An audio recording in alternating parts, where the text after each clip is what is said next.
आज तो मैं यहाँ पर मालेगांव की सरजमीन के ऊपर आया तो मुझे ऐसा लगता है कि दुनिया के बड़े बड़े साइंटिस्ट और साइंसदान जितने भी हैं वो इस बात के ऊपर रिसर्च करेंगे कि पूरी दुनिया के अंदर कोरोना फैला था। मालेगांव ऐसा शहर क्या है, मालेगांव में ऐसी क्या बात है कि यहाँ पर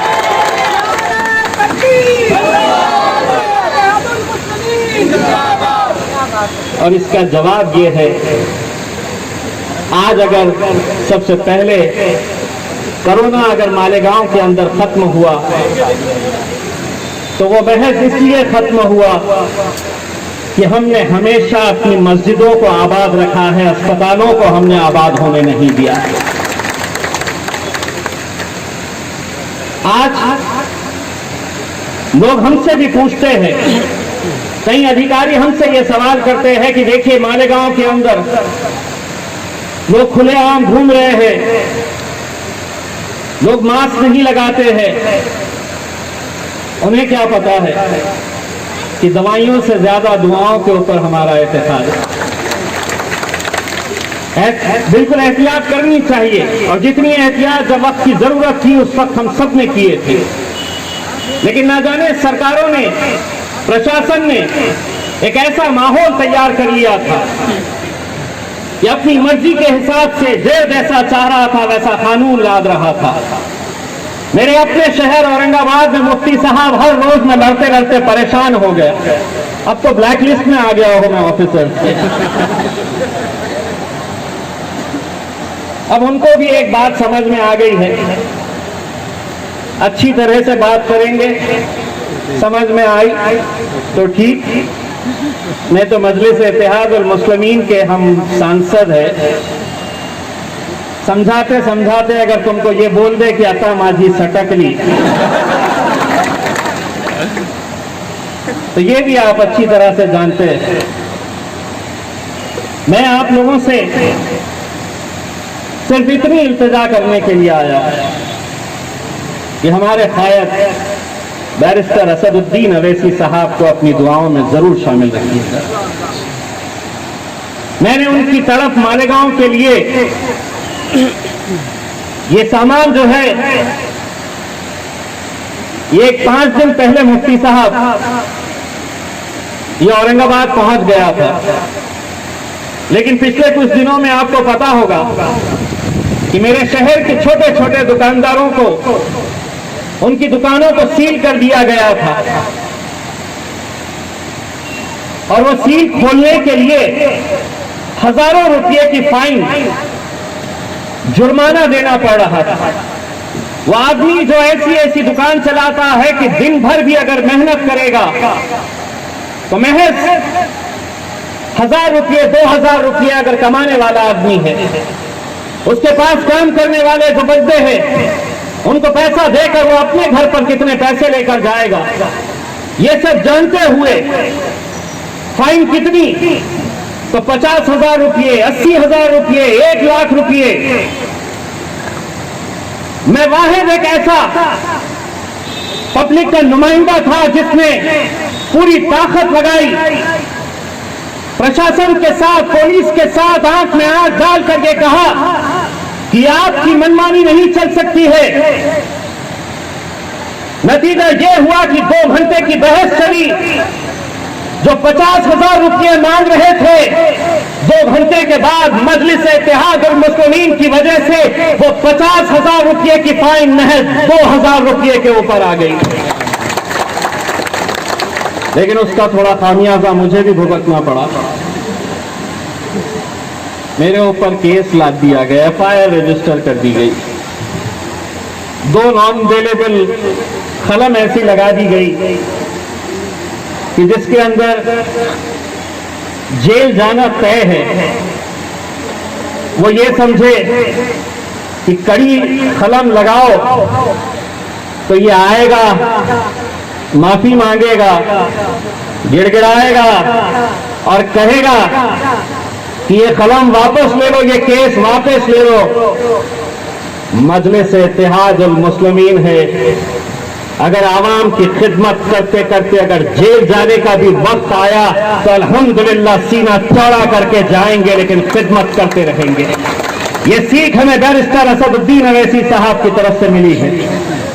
यही काम अल्हम्दुलिल्लाह आज मालेगांव में कितनी मुश्किलों, कितनी दुश्वारियों के बीच में हमारे मुफ्ती साहब, हमारे खालिद भाई, हमारे तमाम कॉरपोरेटर्स, मैं महसूस कर सकता हूं कि जिस शहर के अंदर मजलिस इत्तेहाद और मुस्लिमीन के कॉरपोरेटर्स हैं, उन लोगों को कैसी कैसी दुश्वारियों का सामना करना पड़ता है। सभी राजनीतिक पार्टियों ने यह तय करके रखा है, चाहे वो कांग्रेस हो, राष्ट्रवादी हो या शिवसेना हो, हम सबको पैसा देंगे, लेकिन जहां मजलिस के लोग हैं हम वहां पर पूरी रुकावटें पैदा करेंगे। और यही काम सिर्फ कॉरपोरेटर्स के हद तक किया जा रहा है, ऐसा नहीं है। मुफ्ती साहब को भी कैसी तकलीफें दी जा रही है, उनको फंड सैंक्शन करवाने के लिए कैसी परेशानियों का सामना करना पड़ रहा है, ये हम महसूस करते हैं। और दिल्ली में ये मैं भी महसूस करता हूं, जब ये तय कर लेते हैं कि हम सबको देंगे। अस्सलाम वालेकुम वरहमतुल्लाहि वबरकातुहू। इज़्ज़तमाब जनाब मुफ्ती इस्माइल साहब, member of legislative assembly Malegaon, हमारे कायद अतहर अशरफी साहब, नॉर्थ महाराष्ट्र के हमारे सदर डॉक्टर खालिद परवेज साहब, गठ नेता कलीम दिलावर साहब, यहाँ पर मौजूद मजलिस इत्तेहादुल मुस्लिमीन के तमाम कॉरपोरेटर्स, मालेगांव के बुजुर्गों, नौजवानों, साथियों, मैं यहाँ पर एक पोस्टमैन की हैसियत से आया हूँ। मैं जिस तरह से मुफ्ती साहब ने, खालिद भाई ने, अतहर अशरफी साहब ने शुक्रिया अदा किया मजलिस इत्तेहादुल मुस्लिमीन के हमारे कायद बैरिस्टर असदुद्दीन अवैसी साहब का, मैं भी उनका शुक्रिया अदा करता हूँ, क्योंकि मैंने असद भाई की उस तड़प को महसूस किया जो पिछले 2 महीनों से वो लगातार इस जद्दोजहद, इस कोशिश में लगे हुए थे कि कब ये वेंटिलेटर्स आए, कब ये ऑक्सीजन कंसंट्रेटर्स आए और हम इसे औरंगाबाद, मालेगांव और धुलिया पहुंचा सके। एक बहुत बड़ा कंसाइनमेंट,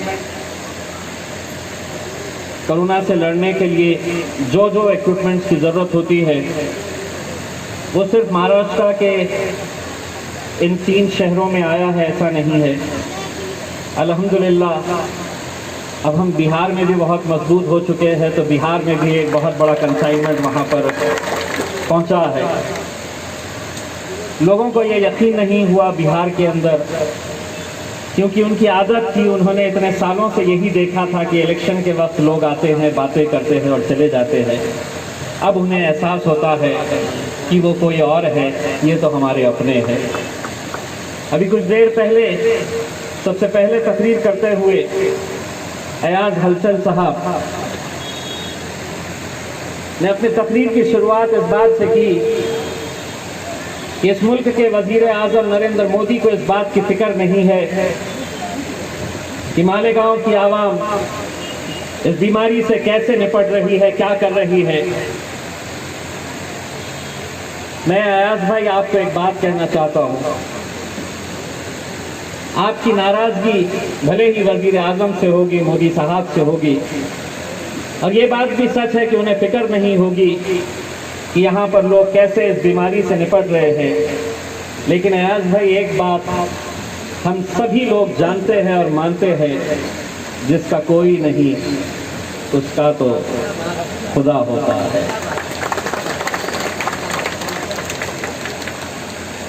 और आज जब मैं यहाँ पर मालेगांव की सरजमीन के ऊपर आया तो मुझे ऐसा लगता है कि दुनिया के बड़े बड़े साइंटिस्ट और साइंसदान जितने भी हैं वो इस बात के ऊपर रिसर्च करेंगे कि पूरी दुनिया के अंदर कोरोना फैला था। मालेगांव ऐसा शहर क्या है, मालेगांव में ऐसी क्या बात है कि यहाँ पर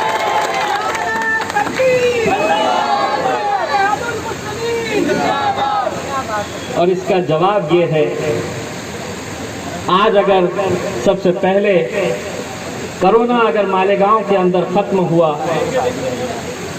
तो वो बहस इसलिए खत्म हुआ कि हमने हमेशा अपनी मस्जिदों को आबाद रखा है, अस्पतालों को हमने आबाद होने नहीं दिया। आज लोग हमसे भी पूछते हैं, कई अधिकारी हमसे ये सवाल करते हैं कि देखिए मालेगांव के अंदर लोग खुलेआम घूम रहे हैं, लोग मास्क नहीं लगाते हैं। उन्हें क्या पता है कि दवाइयों से ज्यादा दुआओं के ऊपर हमारा एतकाद है। बिल्कुल एहतियात करनी चाहिए और जितनी एहतियात जब वक्त की जरूरत थी उस वक्त हम सब ने किए थे, लेकिन ना जाने सरकारों ने, प्रशासन ने एक ऐसा माहौल तैयार कर लिया था कि अपनी मर्जी के हिसाब से जो जैसा चाह रहा था वैसा कानून लाद रहा था। मेरे अपने शहर औरंगाबाद में मुफ्ती साहब हर रोज में लड़ते लड़ते परेशान हो गया। अब तो ब्लैक लिस्ट में आ गया हूं मैं ऑफिसर।